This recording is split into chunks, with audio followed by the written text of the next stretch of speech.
নমস্কার বন্ধুরা, সন্দীপনের রান্নাঘরে স্বাগত। তো আজকে আমি আরেকটা নতুন একটা রেসিপি নিয়ে এসেছি, যেটা হচ্ছে মাছের ডিমের টক।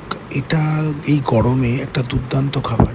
তো চলো বন্ধুরা, কেমন করে বানিয়েছি তোমরা দেখো আর সাথে থাকো।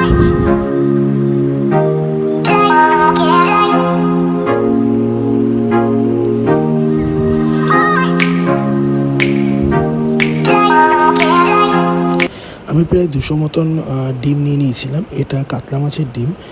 আমার বেসিক্যালি রুই মাছের ডিমটা বেশি ভালো লাগে কাতলা মাছের থেকে, কেন জানি না। তো প্রথমে নুন আর হলুদ দিয়ে ডিমটাকে ভালো করে মাখিয়ে নিয়েছিলাম। মানে ভালো করে মাখিয়ে নিতে হবে, ডিমের যে একটা থাকে সেটা কেটে যাবে। এরপরে আমার যা যা লাগবে, আম, সর্ষে, শুকনো লঙ্কা। আমটা একদিন আগে নিয়ে এসেছিলাম, কাঁচা আম। এই গরমে লাল হয়ে গেছে, কিন্তু আমটা প্রচণ্ড টক ছিল। তো এরপরে আমি ডিমটাকে সুন্দর করে বা বড়ার আকৃতি করে ভেজে নেব।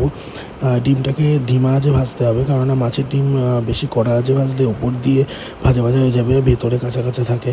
তো সেই জন্য ডিমটাকে ভালো করে ধিমা আঁচে ভেজে নিতে হবে। আর ডিমটা আমার প্রায় ভাজা এক পিঠ কমপ্লিট। তো আমি এবার ডিমটাকে উল্টে পাল্টে করে ভেজে নিচ্ছি। আমার ডিম ভাজা প্রায় কমপ্লিট হয়ে গেছে।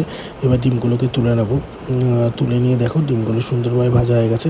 তো ডিম ভাজা দেখে আর লোভ সামলাতে পারলাম, তো একটা ছোটো পিস নিয়ে মুখে দিয়ে দিলাম। বেশ ভালো লাগছিলো খেতে। এরপরে ওই তেলের মধ্যে শুকনো লঙ্কা ও আর কালো সর্ষে ফোড়ন দিয়ে আমি যে আমগুলো কেটে রেখেছিলাম সেই আমগুলো দিয়ে দেবো। আমগুলো দিয়ে কিছুক্ষণ নাড়াচাড়া করে দেবো। আমগুলো দেখতে লাল, মানে লাল হয়ে গেছে ভেতরে, একদিনেই মানে লাল হয়ে গেছে, কিন্তু খুব টক ছিল। এরপরে নুন আর সামান্য হলুদ দিয়ে আমি ভালো করে নাড়াচাড়া করে পরিমাণ মতন জল দিয়ে দেবো আমটা সিদ্ধ হওয়ার জন্য, যেটুকু জল লাগবে। আর বেসিক্যালি আর কিচ্ছু দেবো না।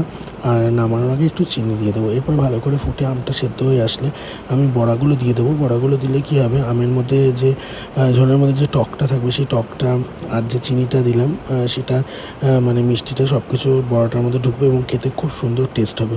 তো প্রায় আমার আমও সেদ্ধ হয়ে গেছে এবং বড়ার মধ্যে ঢুকে গেছে। এবার কিছুক্ষণ আমি রেখে দিয়ে তারপরে আমি সার্ভ করে দিচ্ছি। দেখো সুন্দর পাতলা একটা মাছের ডিমের টক। এটা অসাধারণ লাগে খেতে এই গরমে। তোমরা গরম গরম ভাতের সাথে খেয়ে দেখতে পারো, এটা দিয়েই তোমাদের খাওয়া হয়ে যাবে। বড়ার মধ্যে বেশ সুন্দরভাবে টকটা ঢোকে এবং আমের যে একটা সুন্দর ফ্লেভার সেটা আসে, তো খুব সুন্দর হয় খেতে।